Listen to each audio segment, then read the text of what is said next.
सतनाम श्री वाहिगुरु साहिब जीओ।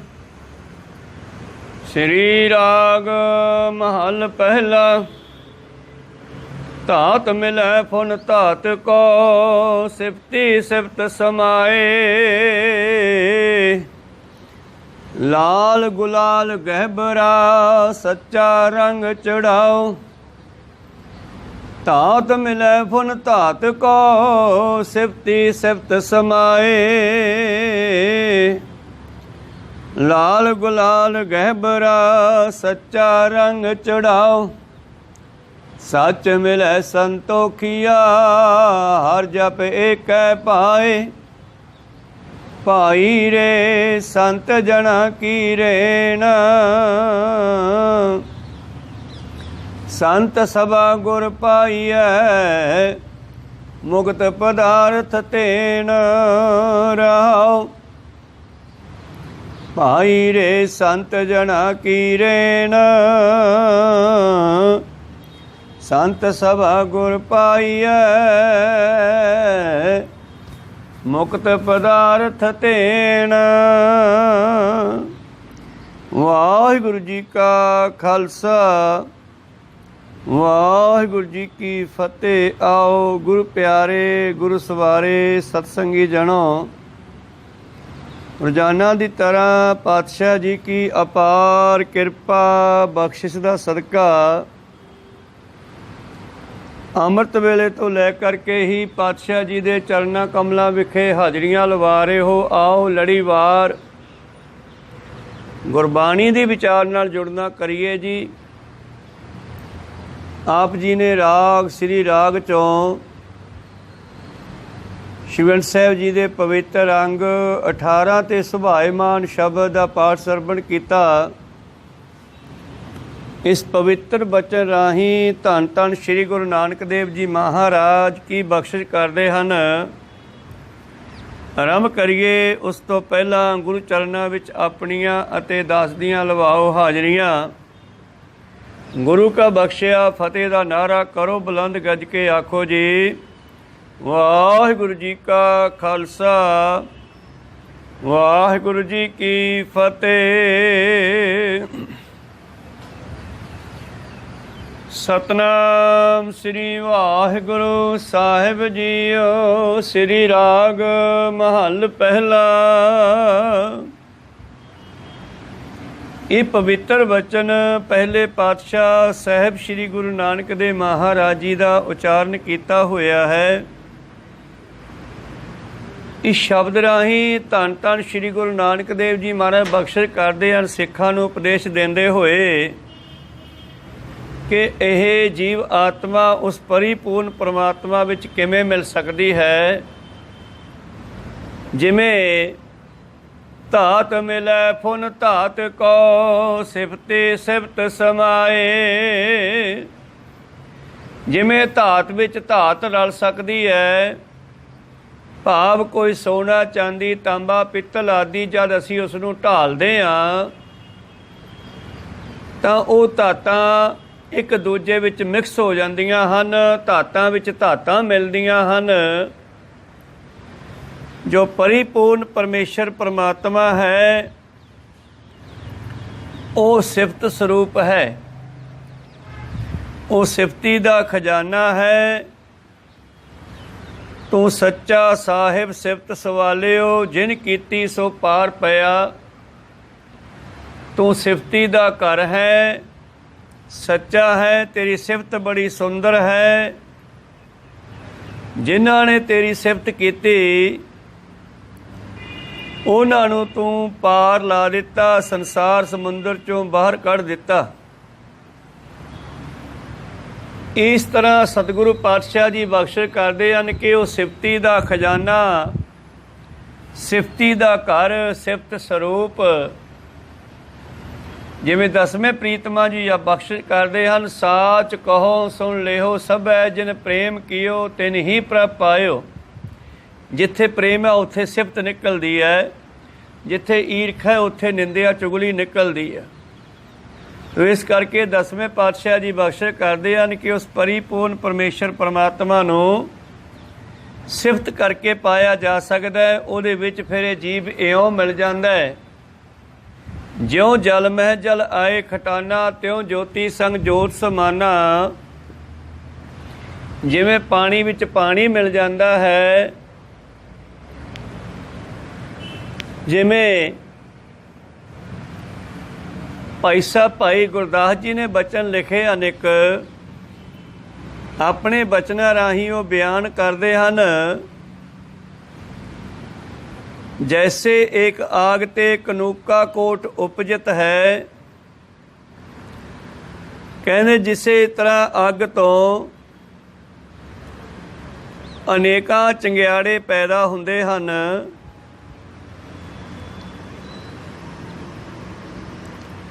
और वो अलग अलग होके भी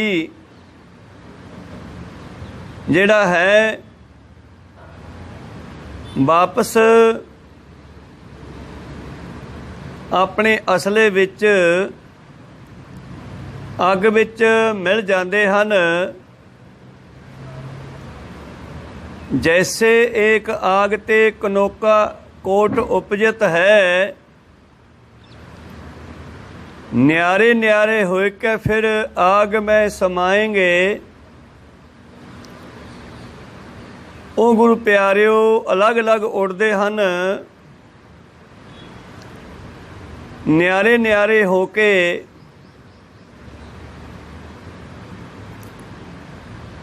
ਤੇ ਅਖੀਰ ਉਹ ਸਾਰੇ ਕਿਣਕੇ ਜਿਹੜੇ ਹਨ ਵਾਪਸ ਫਿਰ ਅੱਗ ਵਿੱਚ ਹੀ ਮਿਲ ਜਾਂਦੇ ਹਨ।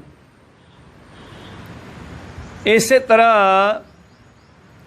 जैसे एक नद ते तरंग कोट उपजित है, जिमें नदी तो दरिया विचों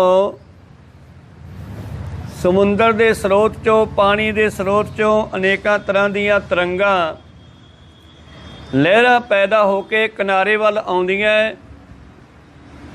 पत्तन वल आउंदियां ते अखीर पत्तन नाल वज के फिर वापस मुड़ जांदियां, समुंदर विच मिल के फिर समुंदर हो जांदियां।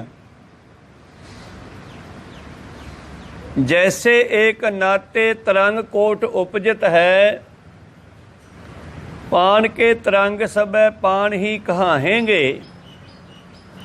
पानी चों पैदा होए बुलबुले लहरा झग आदि सब पानी का ही रूप हैं। इस तरह ये जीव आत्मा जिहड़ी है ये भी उस परिपूर्ण परमेश्वर की ही अंश है, बस उस तो अलग हो गई।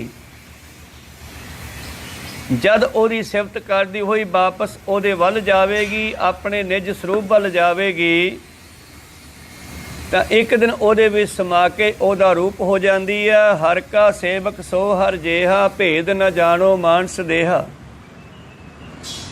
जिवें पानी की लहर भी पानी है, सोने का गहना भी सोना है, इस तरह ही गुरु प्यारिओ परमेश्वर चों निकलियां आत्मा भी परमेश्वर दी अंश हन, उसे दा ही रूप हन।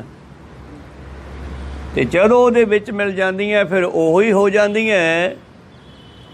जिवें गहने नूं ढाल दईए गाल दईए ते फिर वापस सोना बन जांदा है, उहनूं लोग सोना कहण लग जांदे आ। सो इस तरह ही परमेश्वर सिफती का घर है, सिफती का स्वरूप है, उसनूं असीं सिफत करके ही प्राप्त कर सकते हाँ। सतगुरु पातशाह जी बख्शिश करते हैं, लाल गुलाल गहबरा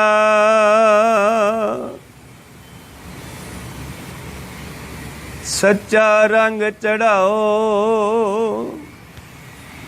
आओ उस परमेश्वर दे गूढ़े रंग नूं अपने आत्मे रूप ते चढ़ाउणा करिए, अपने अंतर आत्मे ते उस सच्चे रंग नूं चढ़ाउणा करिए। लाल रंग तिसको लगा जिसकै वडभागा, मैला कदे न होवे न लागे दागा।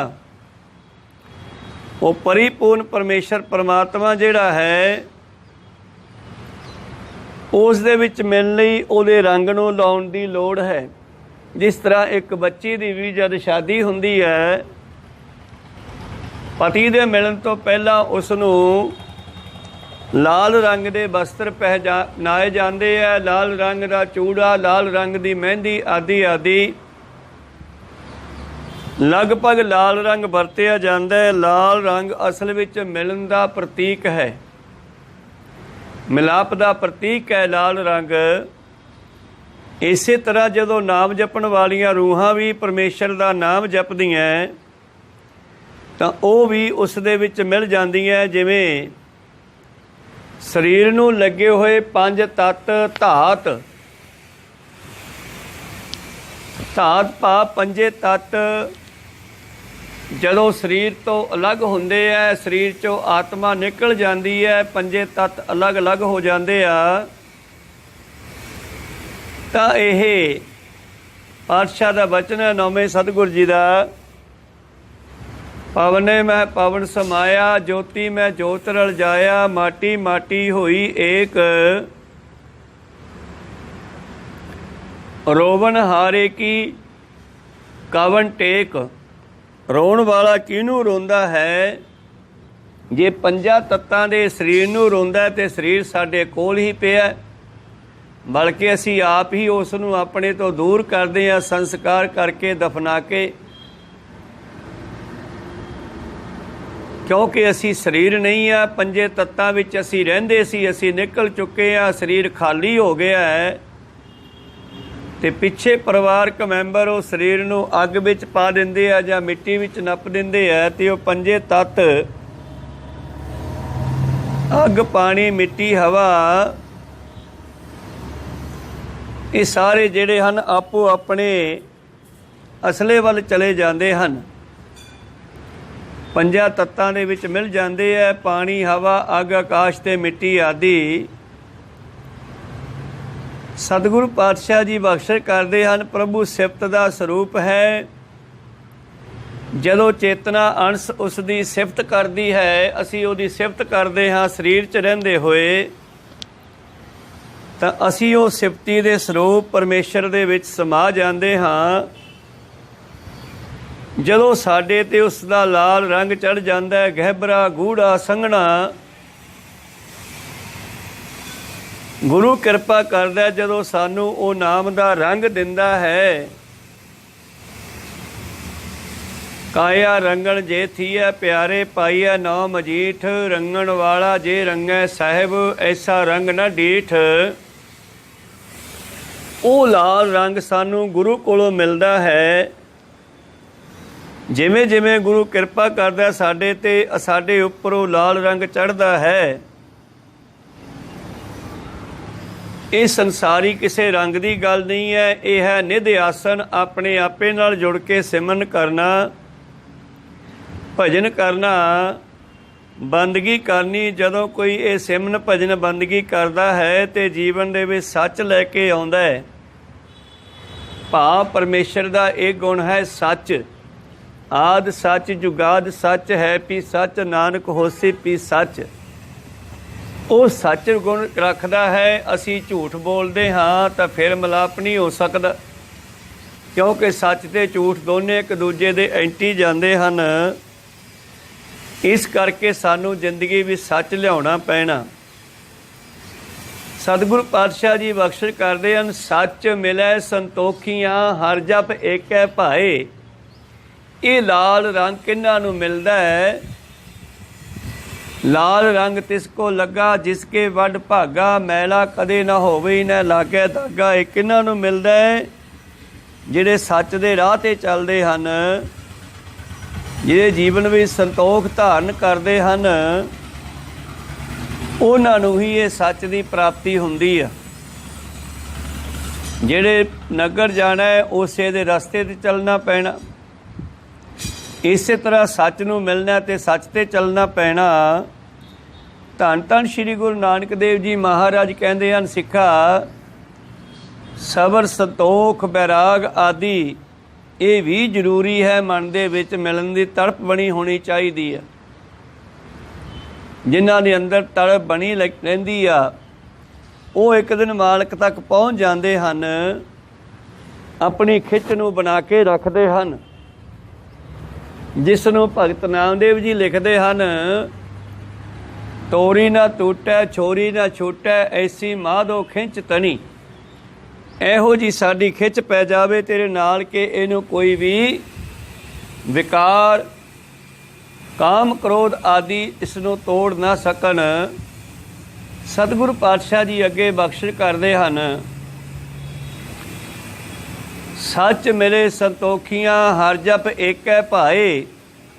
ਜਦੋਂ ਕੋਈ ਇੱਕ ਪ੍ਰੇਮ ਦੇ ਨਾਲ, ਇੱਕ ਦੇ ਨਾਲ ਜੁੜ ਕੇ ਥਾਂ ਥਾਂ 'ਤੇ ਜਾਣਾ ਛੱਡ ਕੇ ਇੱਕ ਨਾਲ ਜੁੜਦਾ ਹੈ ਤਾਂ ਉਹਨਾਂ ਨੂੰ ਇੱਕ ਰਸ ਦੀ, ਹਰੀ ਦੇ ਨਾਮ ਦੀ ਪ੍ਰਾਪਤੀ ਹੁੰਦੀ ਹੈ ਅਤੇ ਨਾਮ ਤੋਂ ਹੀ ਹਰੀ ਆਪ ਪ੍ਰਾਪਤ ਹੁੰਦਾ ਹੈ। ਉਹਨਾਂ ਦੇ ਭਿਰ ਭਾਏ ਹਿਰਦੇ ਦੇ ਅੰਦਰ, ਪ੍ਰੇਮ ਦੇ ਅੰਦਰ ਉਸ ਦਾ ਪ੍ਰਕਾਸ਼ ਹੋ ਜਾਂਦਾ ਹੈ। ਸਤਿਗੁਰੂ ਪਾਤਸ਼ਾਹ ਜੀ ਅੱਗੇ ਬਖਸ਼ਿਸ਼ ਕਰਦੇ ਹਨ, ਭਾਈ ਰੇ ਸੰਤ ਜਨਾ ਕੀ ਰੇਣਾ। ਤੇ ਇਹਦੇ ਮਿਲਣ ਦਾ ਟਿਕਾਣਾ ਕਿਹੜਾ ਹੈ, ਕਿੱਥੇ ਜਾਣਾ ਚਾਹੀਦਾ ਸਾਨੂੰ? ਕਿਸੇ ਵੀ ਸੰਸਾਰੀ ਵਸਤੂ ਨੂੰ ਲੈਣ ਵਾਸਤੇ ਸਾਨੂੰ ਉਸ ਦੇ ਸਰੋਤ 'ਤੇ ਜਾਣਾ ਪੈਂਦਾ ਹੈ। ਪਾਣੀ ਲੈਣ ਵਾਸਤੇ ਪਾਣੀ ਦੇ ਸਰੋਤ 'ਤੇ ਪਹੁੰਚਣਾ ਪੈਂਦਾ ਹੈ। ਪਰਮੇਸ਼ਰ ਨੂੰ ਮਿਲਣ ਵਾਸਤੇ ਪਰਮੇਸ਼ਰ ਦੇ ਮਿਲਣ ਦਾ ਅਸਥਾਨ ਕੌਣ ਸਾ ਹੈ? ਸਤਿਗੁਰੂ ਪਾਤਸ਼ਾਹ ਜੀ ਬਖਸ਼ਿਸ਼ ਕਰਦੇ ਹਨ, ਭਾਈ ਰੇ ਸੰਤ ਜਨਾਂ ਕੀ ਰੇਨ। ਪਰਮੇਸ਼ਰ ਦੇ ਪਿਆਰਿਆਂ ਦੀ ਸੰਗਤ ਵਿੱਚੋਂ ਮੇਰਾ ਮਿਲਾਪ ਹੁੰਦਾ। ਜਿਸ ਤਰ੍ਹਾਂ ਇੱਕ ਵਾਰੀ ਨਾਰਦ ਮੁਨੀ ਹੱਥ ਵਿੱਚ ਬੀਣਾ ਲੈ ਕੇ ਪਰਮੇਸ਼ਰ ਨੂੰ ਮਿਲਣ ਦੀ ਖਿੱਚ ਲੈ ਕੇ ਚੱਲ ਪਿਆ ਅਤੇ ਲੱਭਦਾ ਰਿਹਾ ਸਾਰਾ ਦਿਨ। ਨਦੀਆਂ ਨਾਲਿਆਂ ਦੇ ਕਿਨਾਰੇ, ਪਹਾੜਾਂ ਦੇ ਕੰਦਰਾਂ ਵਿੱਚ ਥੱਕ ਗਿਆ, ਕਿਤੇ ਵੀ ਉਸ ਨੂੰ ਪਰਮੇਸ਼ਰ ਨਾ ਮਿਲਿਆ ਅਤੇ ਅਖੀਰ ਇੱਕ ਦਰਖਤ ਹੇਠਾਂ ਬੈਠ ਕੇ ਉਸ ਦੇ ਪਿਆਰ ਵਿੱਚ ਬੈਠ ਕੇ ਬੀਣਾ ਵਜਾਉਣ ਲੱਗਿਆ। ਅਤੇ ਜਦ ਬੀਣਾ ਵਜਾਉਂਦੇ ਹੋਏ ਉਹਨੇ ਉਸ ਦੀ ਸਿਫਤ ਕੀਤੀ ਅਤੇ ਪਰਮੇਸ਼ਰ ਉੱਥੇ ਦਰਸ਼ਨ ਦੇਣ ਲਈ ਪ੍ਰਗਟ ਹੋ ਗਿਆ। ਨਾਰਦ ਮੁਨੀ ਹੈਰਾਨ ਹੋਇਆ ਵੀ ਇੰਨਾ ਲੱਭਿਆ, ਉਦੋਂ ਮਿਲਿਆ ਨਹੀਂ ਅਤੇ ਹੁਣ ਆਪੇ ਮਿਲ ਪਿਆ। ਕਹਿਣ ਲੱਗੇ, ਮਹਾਰਾਜ ਤੁਸੀਂ ਕਿੱਥੇ ਰਹਿੰਦੇ ਹੋ? ਮੈਂ ਤੁਹਾਨੂੰ ਸਵੇਰ ਦਾ ਲੱਭ ਰਿਹਾ ਹਾਂ, ਕੱਲ੍ਹ ਦਾ ਲੱਭ ਰਿਹਾ ਹਾਂ, ਲੱਭੇ ਹੀ ਨਹੀਂ। ਕਹਿਣ ਲੱਗੇ ਤੂੰ ਸਾਨੂੰ ਕਿੱਥੇ ਕਿੱਥੇ ਲੱਭਿਆ? ਉਹ ਕਹਿੰਦਾ, ਮਹਾਰਾਜ ਐਂ ਪੁੱਛੋ ਮੈਂ ਤੁਹਾਨੂੰ ਕਿੱਥੇ ਨਹੀਂ ਲੱਭਿਆ। ਮੈਂ ਤੀਰਥਾਂ ਦੇ ਕਿਨਾਰਿਆਂ 'ਤੇ ਜਾ ਕੇ ਦੇਖਿਆ, ਧਾਰਮਿਕ ਸਥਾਨਾਂ 'ਤੇ ਜਾ ਕੇ ਦੇਖਿਆ, ਪਹਾੜਾਂ ਦੀਆਂ ਕੰਦਰਾਂ ਵਿੱਚ ਜਾ ਕੇ ਦੇਖਿਆ, ਪਰ ਮੈਨੂੰ ਤੁਸੀਂ ਕਿਤੇ ਵੀ ਨਹੀਂ ਲੱਭੇ। ਤਾਂ ਪਰਮੇਸ਼ਰ ਕਹਿਣ ਲੱਗਿਆ, ਨਿਜ ਕਰ ਮੇਰੋ ਨਿਜ ਰੂਪ ਹੈ ਸਾਧ ਸੰਗਤ। ਨਾਰਦ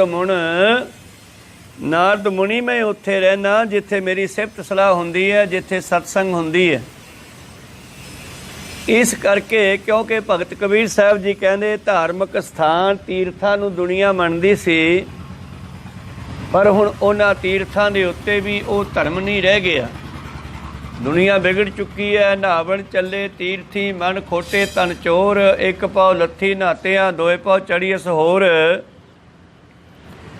ਉਸ ਪਰਿਪੂਰਨ ਪਰਮੇਸ਼ਰ ਦੇ ਜੋ ਧਾਰਮਿਕ ਸਥਾਨ ਸਨ, ਹੁਣ ਉਹਨਾਂ 'ਤੇ ਵੀ ਉਸ ਦੀ ਮਿਲਾਪ ਨਹੀਂ ਹੁੰਦਾ, ਪ੍ਰਾਪਤੀ ਨਹੀਂ ਹੁੰਦੀ। ਇਸ ਕਰਕੇ ਕਿ ਉੱਥੇ ਜਾਣ ਵਾਲਿਆਂ ਦੇ ਮਤ ਜਿਹੜੀ ਆ ਉਹ ਠੀਕ ਨਹੀਂ ਹੈ। ਸਤਿਗੁਰੂ ਪਾਤਸ਼ਾਹ ਜੀ ਅੱਗੇ ਬਖਸ਼ਿਸ਼ ਕਰਦੇ ਹਨ ਕਿ ਇਹ ਭਾਈ ਰੱਬ ਦੇ ਪਿਆਰੇ ਸੰਤਾਂ ਦੀ ਸੰਗਤ ਕਰੀਏ। ਸੰਤ ਜਨਾਂ ਕੀ ਰੇਨ ਸੰਤ ਸਭਾ ਗੁਰ ਪਾਈਐ। ਸੰਤਾਂ ਦੀ ਸਭਾ ਭਾਵ ਸਤਸੰਗ ਵਿੱਚ ਬੈਠ ਕਰਕੇ ਗੁਰੂਆਂ ਦੇ ਉਪਦੇਸ਼ ਨੂੰ ਪ੍ਰਾਪਤ ਕਰ ਲਈਦਾ ਹੈ। ਮਹਾਤਮਾ ਦੀ ਸਭਾ ਵਿੱਚੋਂ ਗੁਰੂ ਸਾਹਿਬ ਦੇ ਦਰਸ਼ਨ ਪਾਈਦੇ ਹਨ। ਸੰਤਾਂ ਦੇ ਦੁਆਰਾ, ਗੁਰੂ ਦੇ ਦੁਆਰਾ, ਗੁਰਮੁਖਾਂ ਦੀ ਸੰਗਤ ਕਰਕੇ ਉਸ ਦੀ ਪ੍ਰਾਪਤੀ ਹੁੰਦੀ ਹੈ। ਸੰਤ ਸਭਾ ਗੁਰ ਪਾਈਐ ਮੁਕਤ ਪਦਾਰਥ ਧੇਨ। ਹਿੰਦੂ ਮਤ ਨੇ ਗੁਰੂ ਪਿਆਰਿਓ ਕਾਮ ਤੇਨ ਗਊ ਕਲ ਬਿਰਸ਼ ਆਦਿ ਬਹੁਤ ਕੁਝ ਮੰਨਿਆ। क्योंकि संसार स्वार्थी है तो संसार दीयां वस्तुआं ही मंगदा है। पर गुरमत ने सतसंगत नूं ही काम धेन गऊ कहा है। कहंदे ये जो काम धेन गऊ है सतसंगत परमेश्वर की कृपा सदका ये सारियां दातां जिथे देण वाली है उत्थे मुक्ति भी देण वाली है। ये परमेश्वर दे नाल मिलाप भी करवाउंदी है। पर सतसंगत मिलदी भागां तो बगैर नहीं। पातशाह जी कहंदे बड़ भागी सतसंगत पावै भागहीन भरम चोटां खावै। ਵੱਡੇ ਭਾਗਾਂ ਦੇ ਨਾਲ ਸੰਗਤ ਮਿਲਦੀ ਹੈ, ਮਾੜੇ ਭਾਗਾਂ ਵਾਲੇ ਭਰਮਦੇ ਹਨ, ਭਟਕਦੇ ਰਹਿੰਦੇ ਹਨ। ਬਿਨ ਭਾਗਾਂ ਸਤਸੰਗ ਨ ਲੱਭੈ, ਬਿਨ ਸੰਗਤ ਮੈਲ ਭਰੀਜੈ ਜੀਓ। ਬਿਨਾਂ ਭਾਗਾਂ ਤੋਂ ਸਤਸੰਗ ਨਹੀਂ ਮਿਲਦੀ ਤੇ ਸਤਸੰਗ ਨਾ ਕਰਨ ਕਰਕੇ ਜੀਵ ਜਿਹੜਾ ਗੰਦਾ ਹੋ ਚੁੱਕਿਆ ਹੈ। ਜਨਮ ਜਨਮ ਕੀ ਇਸ ਮਨ ਕੋ ਮਲ ਲਾਗੀ, ਕਾਲਾ ਹੋਆ ਛਿਆ ਹੋ।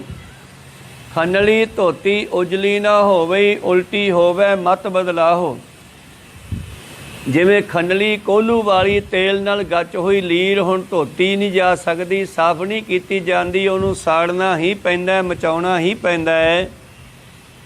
ਇਸੇ ਤਰ੍ਹਾਂ ਸਾਡੀ ਜਿਹੜੀ ਮਤ ਹੈ ਜਨਮਾਂ ਜਨਮਾਂਤਰਾਂ ਤੋਂ ਇੰਨੀ ਗੰਦੀ ਹੋ ਚੁੱਕੀ ਹੈ, ਮਨ ਮਤ ਜੋ ਹੈ ਇਹ ਸਾੜਨੀ ਹੀ ਪੈਣੀ ਹੈ। ਇਹਨੂੰ ਛੱਡ ਕੇ ਗੁਰੂ ਦੀ ਮਤ ਗ੍ਰਹਿਣ ਕਰਨੀ ਪੈਣੀ ਹੈ। ਸਤਿਗੁਰੂ ਪਾਤਸ਼ਾਹ ਜੀ ਅੱਗੇ ਬਖਸ਼ਿਸ਼ ਕਰਦੇ ਹਨ, ਮੁਕਤ ਪਦਾਰਥ ਧੇਨ ਇਹ ਸਤਸੰਗ ਹੀ ਸਾਡੀ ਕਾਮ ਧੇਨ ਗਊ ਹੈ। ਪਰਮੇਸ਼ਰ ਦਾ ਨਾਮ ਹੀ ਸਾਡਾ ਕਲਪ ਵਿਰਸ਼ ਹੈ। ਇੱਛਾ ਪੂਰਕ ਸਰਬ ਸੁਖ ਦਾਤਾ, ਹਰ ਜਾ ਕੇ ਵਸ ਹੈ ਕਾਮ ਧੇਨਾ।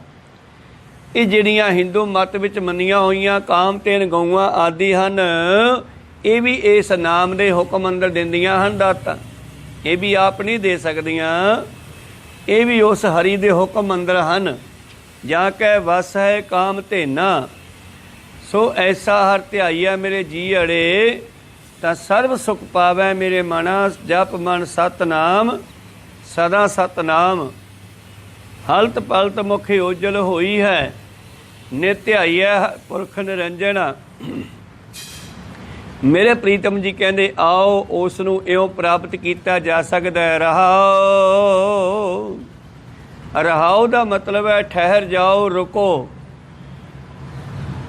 ਰੁਕ ਕਰਕੇ ਪਿੱਛੇ ਜੋ ਪੜ੍ਹਿਆ ਉਸ ਨੂੰ ਵਿਚਾਰ ਨਾ ਕਰੋ, ਫਿਰ ਅੱਗੇ ਚੱਲਣਾ ਕਰੋ।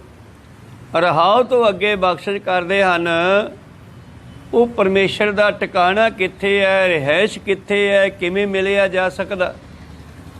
ਊਚੋ ਥਾਨ ਸੁਹਾਵਣਾ, ਉੱਪਰ ਮਹਿਲ ਮੁਰਾਰ। ਉਸ ਦਾ ਥਾਂ ਬੜਾ ਉੱਚਾ ਹੈ, ਵੱਡੀ ਹੋ ਵੱਡਾ ਅਪਾਰ ਤੇਰਾ ਮਰਤਬਾ। ਰੰਗ ਪਰੰਗ ਅਨੇਕ ਨ ਜਾਪਨ ਕਰਤਵਾ। ਉਹ ਪਰਮੇਸ਼ਰ ਦਾ ਸਥਾਨ ਬੜਾ ਉੱਚਾ ਹੈ। ਸੱਚਖੰਡ ਉਸ ਦਾ ਬੜਾ ਉੱਚਾ, ਉਹ ਸੱਚ ਦੇ ਵਿੱਚ ਰਹਿੰਦਾ ਹੈ। ਉਸ ਨੂੰ ਬਹੁਤ ਨਾਵਾਂ ਨਾਲ ਪੁਕਾਰਿਆ ਗਿਆ। ਸੱਚਖੰਡ, ਬ੍ਰਹਮ ਲੋਕ, ਦੇਵ ਲੋਕ, ਬੈਕੁੰਠ ਆਦਿ ਇਹਨਾਂ ਤੋਂ ਵੀ ਉੱਚਾ ਪਰਮੇਸ਼ਰ ਦਾ ਵਾਸਾ ਹੈ। ਇਹ ਵੀ ਸਭ ਉਰੇ ਰਹਿ ਜਾਂਦੇ ਹਨ। ਸੁਹਾਵਨਾ ਹੈ, ਸੁੰਦਰ ਹੈ। ਪਾਤਸ਼ਾਹ ਜੀ ਕਹਿੰਦੇ ਉੱਚੋ ਥਾਨ ਸੁਹਾਵਨਾ, ਉੱਪਰ ਮਹਿਲ ਮੁਰਾਰ। ਹੁਣ ਉਹ ਹੈ ਕਿੱਥੇ ਉੱਚਾ? ਆਕਾਸ਼ਾਂ ਵਿੱਚ। ਔਰ ਆਕਾਸ਼ਾਂ ਦੇ ਵਿੱਚ ਜਹਾਜ਼ਾਂ ਦੇ ਰਾਹੀਂ ਮਨੁੱਖ ਬਹੁਤ ਉਚਾਈ ਤੱਕ ਚਲਿਆ ਗਿਆ, ਪਰ ਕਿਤੇ ਵੀ ਪਰਮੇਸ਼ਰ ਦਾ ਟਿਕਾਣਾ ਨਹੀਂ ਲੱਭਿਆ। ਤਾਂ ਤੇ ਉਹ ਉੱਚਾ ਸਥਾਨ ਜਿਹੜਾ ਹੈ ਮਨੁੱਖ ਦੇ ਅੰਦਰ ਹੀ ਹੈ। ਦਸਮ ਦੁਆਰਾ ਅਗਮੇ ਅਪਾਰਾ, ਪਰਮ ਪੁਰਖ ਕੀ ਘਾਟੀ। ਉੱਪਰ ਹਾਟ ਹਾਟ ਫਿਰ ਆਲਾ, ਆਲੇ ਭੀਤਰ ਥਾਤੀ। ਤਾਂ ਕਬੀਰ ਸਾਹਿਬ ਜੀ ਨੇ ਵੀ ਇਸ ਦੇ ਅੰਦਰ ਹੀ ਹੋਣ ਦਾ ਇਸ਼ਾਰਾ ਕੀਤਾ ਹੈ। ਥਾਤੀ ਉਹ ਨਾਮ ਰੂਪੀ ਵਸਤੂ ਜਿਹੜੀ ਹੈ ਦਸਵੇਂ ਦੁਆਰ ਵਿੱਚ ਪਰਮੇਸ਼ਰ ਨੇ ਰੱਖੀ ਹੈ, ਜਿਸ ਦੇ ਰਾਹੀਂ ਪਰਮੇਸ਼ਰ ਨਾਲ ਮਿਲਾਪ ਹੁੰਦਾ। ਤੋ ਸਾਡਾ ਜਿਹੜਾ ਇਹ ਸਰੀਰ ਹੈ ਇਹਦੇ ਵਿੱਚ ਹੀ ਉਸ ਦਾ ਵਾਸਾ ਹੈ।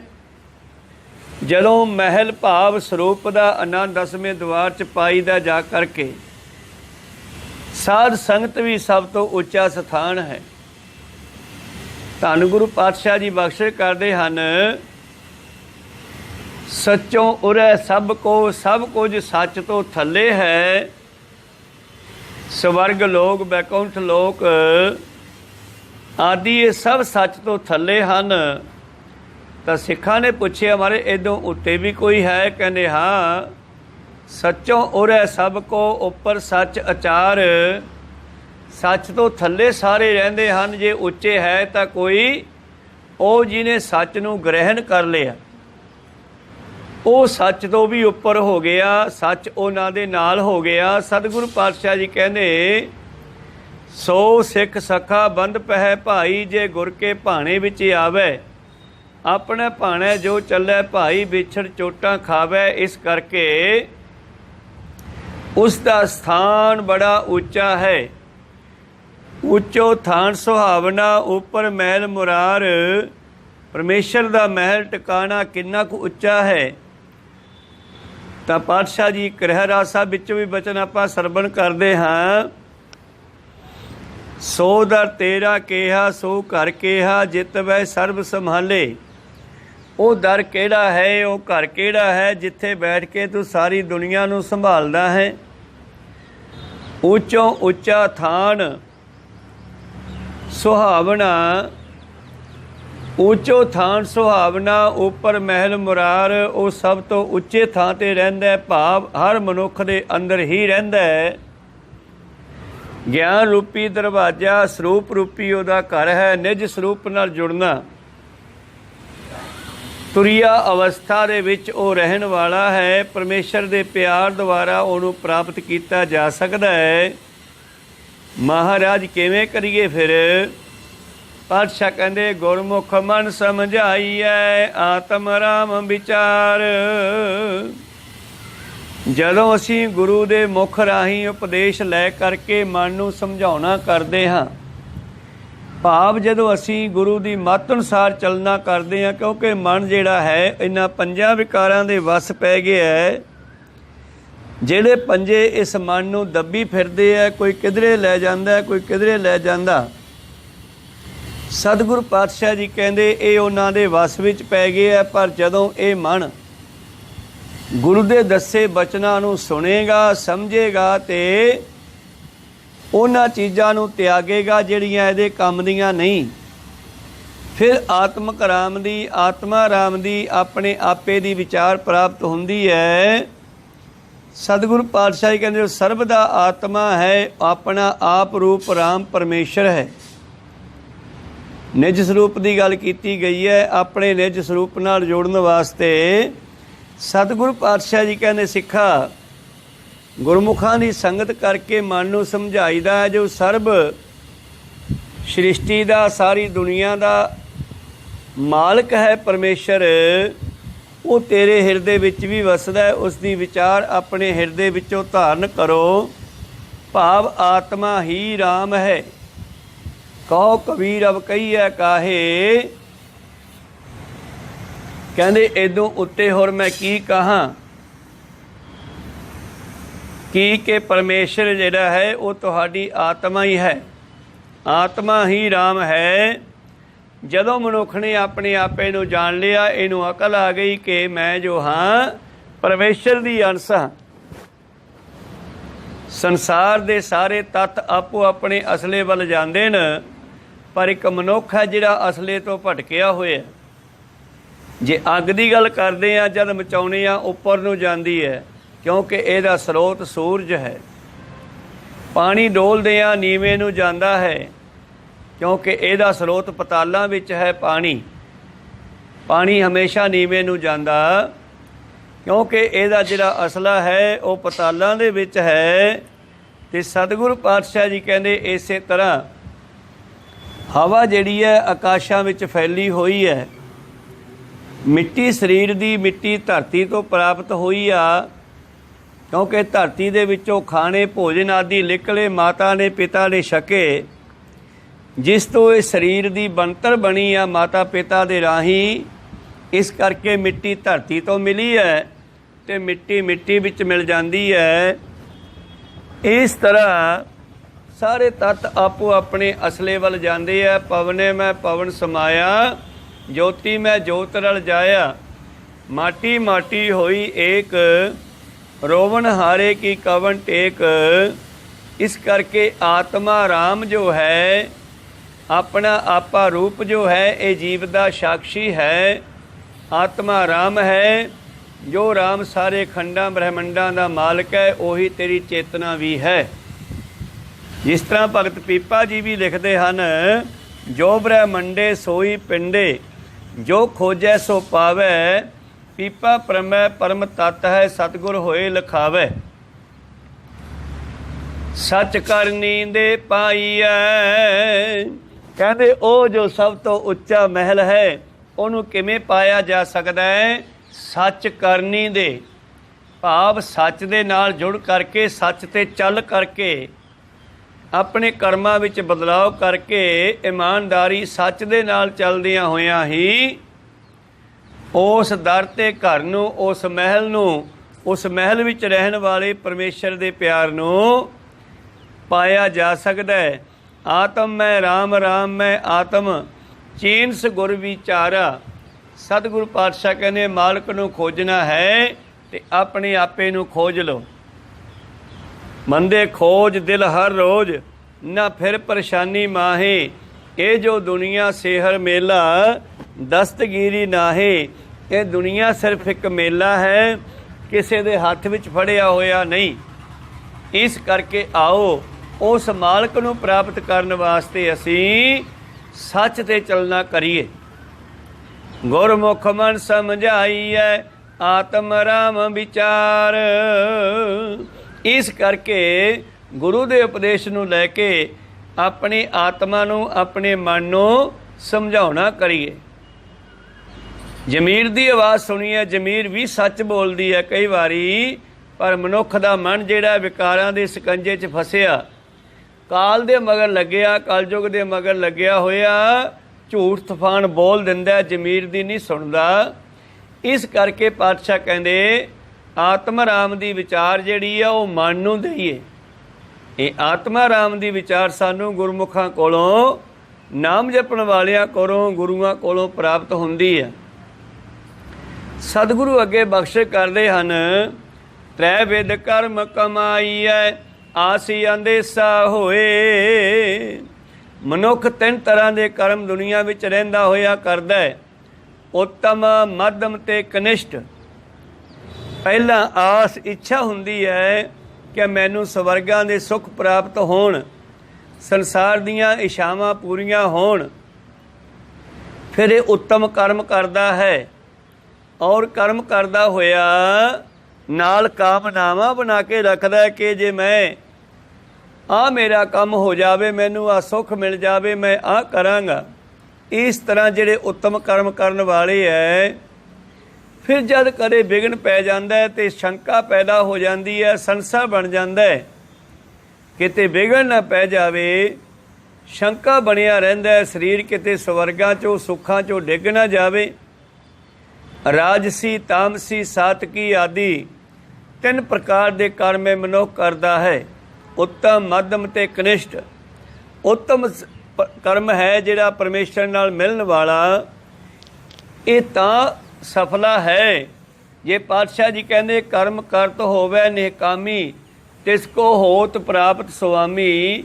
ਜਿਹੜਾ ਕਰਮ ਕਰਦਾ ਹੋਇਆ ਨਿਸ਼ਕਾਮ ਭਾਵਨਾ ਕਰਦਾ ਹੈ, ਇਹ ਉੱਤਮ ਕਰਮ ਹੈ।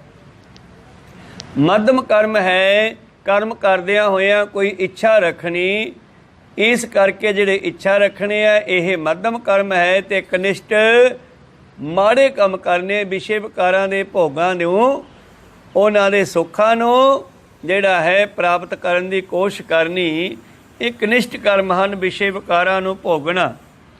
ਇਸ ਤਰ੍ਹਾਂ ਜਦੋਂ ਇਸ ਤਰ੍ਹਾਂ ਦੇ ਕਰਮ ਕਰਦਾ ਬੰਦਾ, ਤੇ ਮਨੁੱਖ ਦੇ ਜੀਵਨ ਦੇ ਵਿੱਚ ਅਨੇਕਾਂ ਤਰ੍ਹਾਂ ਦੇ ਸ਼ੰਕੇ, ਸੰਸੇ ਆਦਿ ਬਣੇ ਰਹਿੰਦੇ ਹਨ।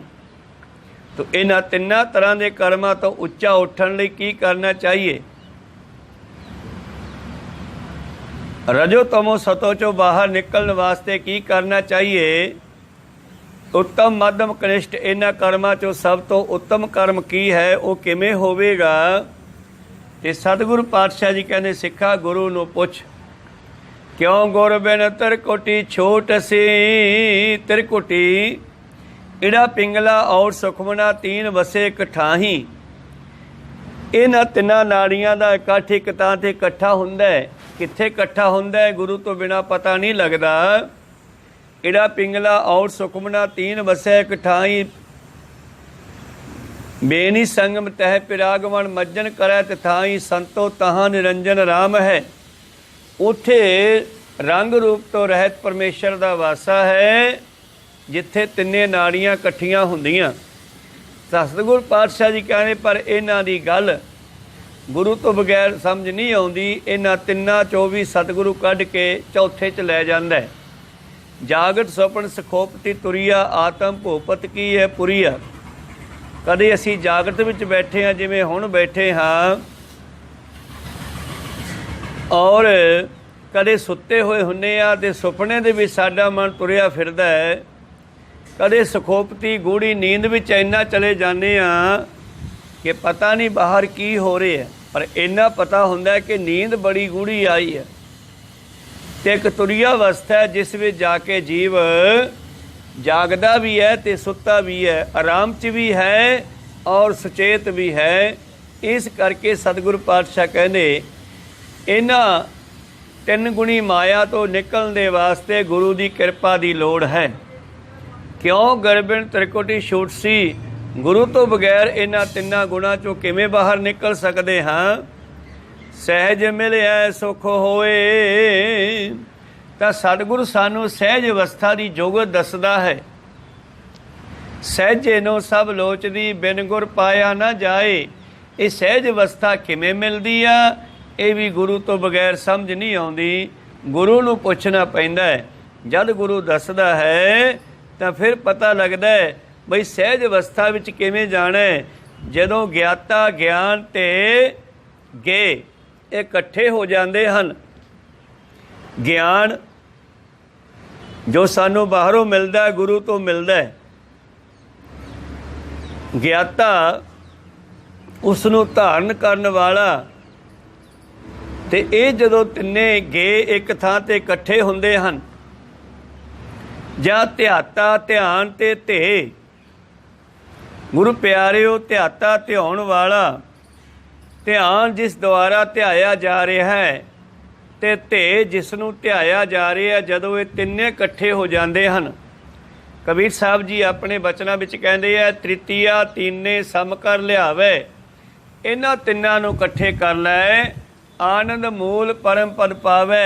फिर तू आनंद दे मुढ़ परमेश्वर दी प्राप्ति कर सकेगा, परम पदवी नू प्राप्त हो जावेगा। प्रीतम जी कहते निज कर महल पछाणीए नदर करे मल धोए। इयों सहज अवस्था विच बैठ के अपने निज स्वरूप नाल जुड़ करके ओ सुख नू असीं मान सकते हाँ, ਜਿਹੜਾ ਪਰਮੇਸ਼ਰ ਦੀ ਕਿਰਪਾ ਦੇ ਨਾਲ ਪ੍ਰਾਪਤ ਹੁੰਦਾ ਹੈ। ਸਹਿਜ ਮਿਲਿਆ ਸੁਖ ਹੋਏ। ਸਹਿਜ ਅਵਸਥਾ ਦੇ ਵਿੱਚ ਸੁਖ ਦੀ ਪ੍ਰਾਪਤੀ ਹੁੰਦੀ ਹੈ, ਉਸ ਰੂਪ ਦੀ ਪ੍ਰਾਪਤੀ ਹੁੰਦੀ ਹੈ। ਸਹਿਜ ਅਵਸਥਾ ਵਿੱਚ ਜਾ ਕੇ ਹੀ ਪਾਤਸ਼ਾਹ ਜੀ ਕਹਿੰਦੇ ਨਿਜ ਘਰ ਮਹਿਲ ਪਛਾਣੀਐ। ਆਪਣੇ ਸਰੂਪ ਰੂਪੀ ਘਰ ਨੂੰ ਤਾਂ ਪ੍ਰਾਪਤ ਹੋਈਦਾ ਜੇ ਸਤਸੰਗ ਰੂਪੀ ਮਹਿਲ ਵਿੱਚ ਜਾਈਏ। ਭਾਵ ਆਪਣੇ ਨਿਜ ਸਰੂਪ ਦੀ ਜਾਣਕਾਰੀ ਜਿਹੜੀ ਆ ਉਹ ਸਤਸੰਗ ਵਿੱਚ ਜਾ ਕੇ ਹੀ ਮਿਲਣੀ ਹੈ।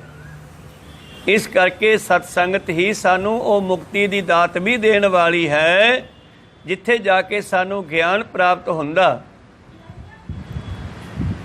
ਗਿਆਤਾ ਗਿਆਨ ਦਾ ਧਾਰਨ, ਗਿਆਨ ਦੇਣ ਵਾਲਾ, ਔਰ ਗੁਰੂ ਪਿਆਰੋ ਗੇ ਧਿਆਨ ਲੈਣ ਵਾਲਾ ਤੇ ਗਿਆਨ, ਇਹ ਜਦੋਂ ਇਕੱਠੇ ਹੋ ਜਾਂਦੇ ਹਨ ਤਾਂ ਸੁੱਖ ਮਿਲਦਾ।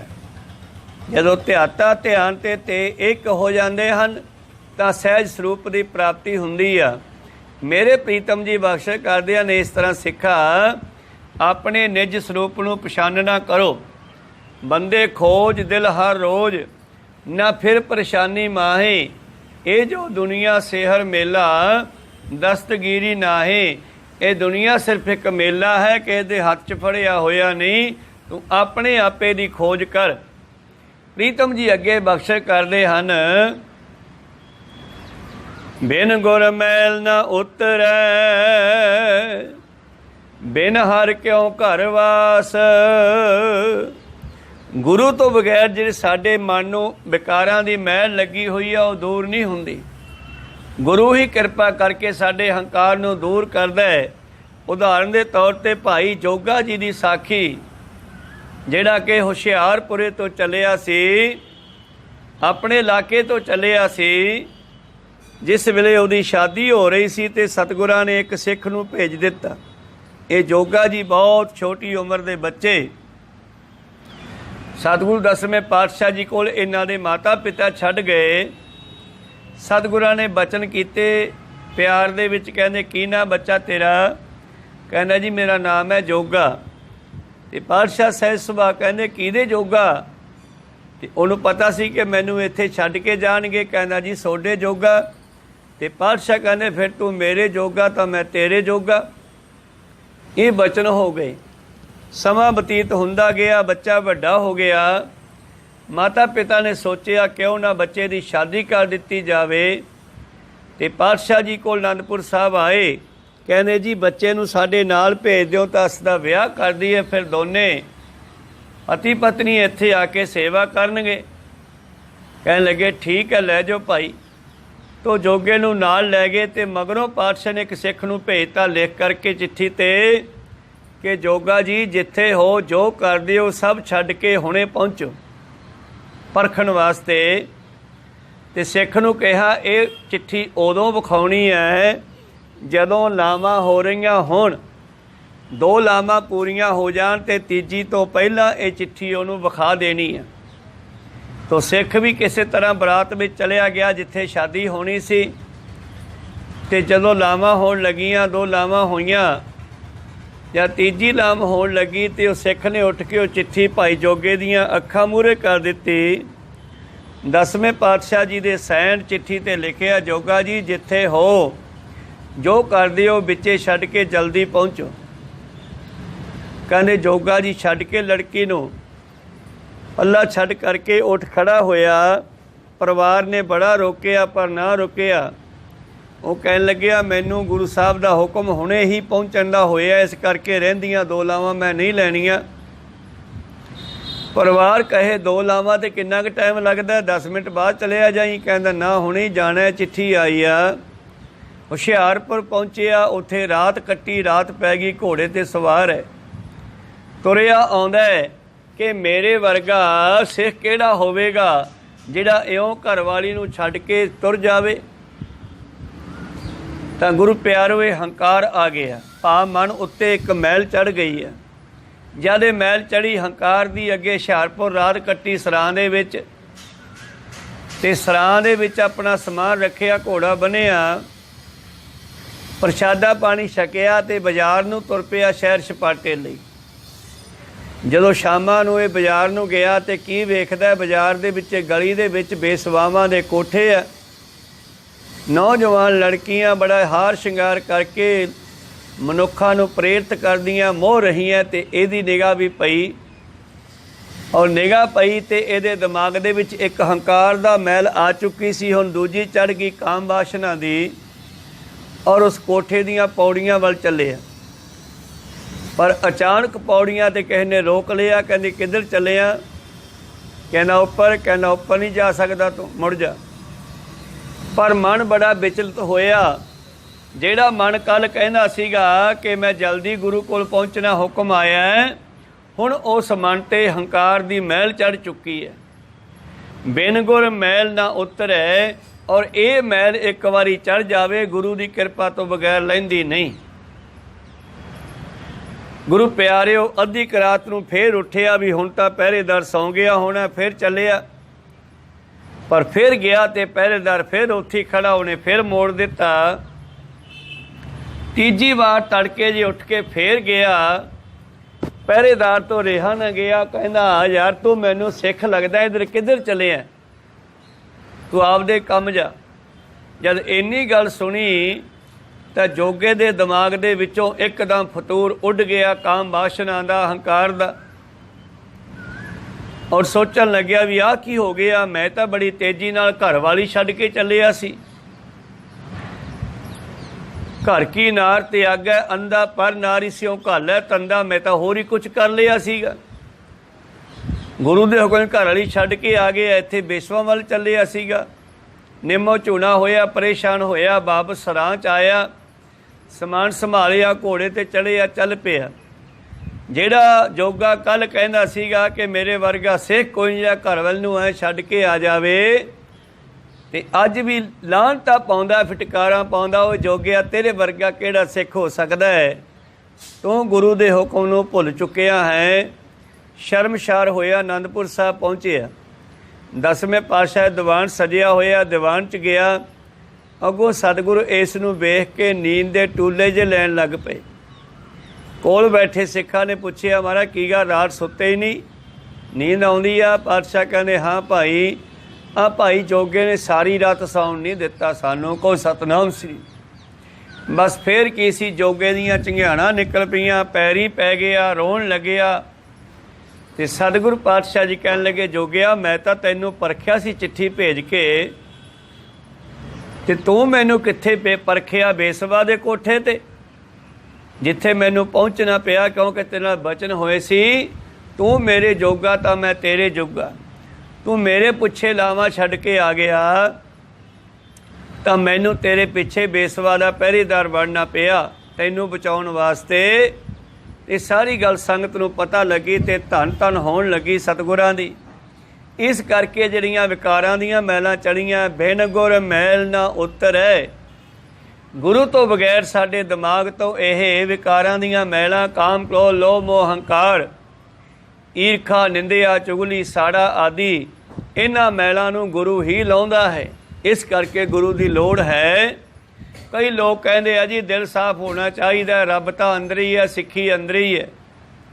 ਪਰ ਜੇ ਧਰਤੀ ਵਿੱਚ ਬੀਜ ਪਿਆ ਹੋਵੇ ਤਾਂ ਉਹ ਜ਼ਰੂਰ ਫੁੱਟਦਾ। ਜੇ ਸਿੱਖੀ ਸਾਡੇ ਅੰਦਰ ਹੈ ਤੇ ਬਾਹਰ ਵੀ ਫੁੱਟੇਗੀ, ਦਾੜਾ ਵੀ ਵਧੇਗਾ, ਕੇਸ ਵੀ ਵਧਣਗੇ। ਇਹ ਤਾਂ ਬਹਾਨੇਬਾਜ਼ੀ ਹੈ ਕਹਿ ਦੇਣਾ ਕਿ ਸਿੱਖੀ ਤਾਂ ਅੰਦਰ ਹੀ ਹੋਣੀ ਚਾਹੀਦੀ ਹੈ, ਨਹੀਂ ਬਾਹਰ ਵੀ ਹੋਣੀ ਚਾਹੀਦੀ ਹੈ। ਤਾਂ ਮੇਰੇ ਪ੍ਰੀਤਮ ਜੀ ਕਹਿੰਦੇ, ਬਿਨ ਗੁਰ ਮੈਲ ਨਾ ਉਤਰੈ, ਬਿਨ ਹਰ ਕਿਉਂ ਘਰ ਵਾਸ। ਗੁਰੂ ਤੋਂ ਬਗੈਰ ਮਨ ਦੀਆਂ ਮੈਲਾਂ ਨਹੀਂ ਲੈਂਦੀਆਂ। ਗੁਰੂ ਤੋਂ ਬਗੈਰ ਜੀਵ ਆਤਮਾ ਹਰੀ ਤੱਕ ਨਹੀਂ ਪਹੁੰਚ ਸਕਦੀ। ਤਾਂ ਫਿਰ ਕੀ ਕਰੀਏ? ਏਕੋ ਸ਼ਬਦ ਵਿਚਾਰੀਐ ਅਵਰ ਤਿਆਗੈ ਆਸ। ਬਸ ਇੱਕ ਪਰਿਪੂਰਨ ਪਰਮੇਸ਼ਰ ਪਰਮਾਤਮਾ ਦੇ ਗੁਰੂ ਦੇ ਬਖਸ਼ੇ ਹੋਏ ਸ਼ਬਦ ਨਾਲ ਜੁੜਨਾ ਕਰੀਏ। ਬਾਕੀ ਸਭ ਕੁਝ ਛੱਡ ਕੇ ਨਾਨਕ ਦੇਖ ਦਿਖਾਈਐ।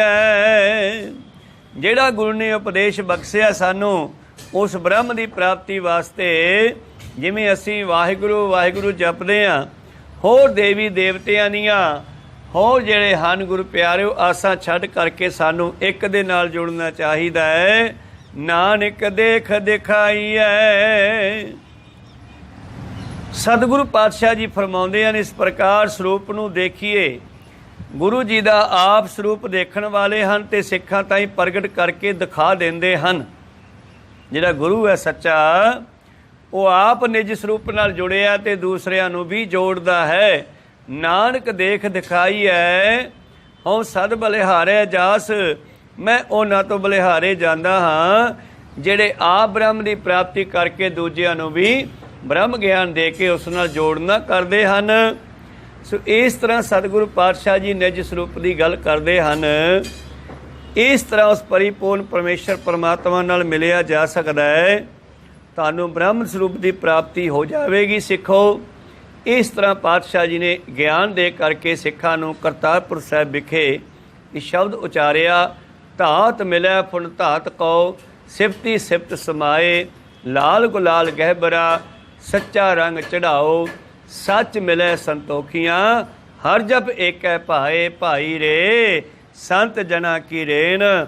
ਆ ਭਾਈ ਗੁਰੂ ਪਿਆਰਿਆਂ ਦੀ ਚਰਨ ਧੂੜ ਲਈਏ, ਉਹਨਾਂ ਦੀ ਸੰਗਤ ਕਰੀਏ, ਕਿਉਂਕਿ ਸੰਗਤ ਹੀ ਸਾਨੂੰ ਮੁਕਤੀ ਦੀ ਦਾਤ ਤੇ ਪਰਮੇਸ਼ਰ ਦੀ ਪ੍ਰਾਪਤੀ ਕਰਵਾਉਣ ਵਾਲੀ ਹੈ। ਖੈਰ, ਇਹ ਸੀ ਪਵਿੱਤਰ ਸ਼ਬਦ ਦੇ ਵਿਚਾਰ।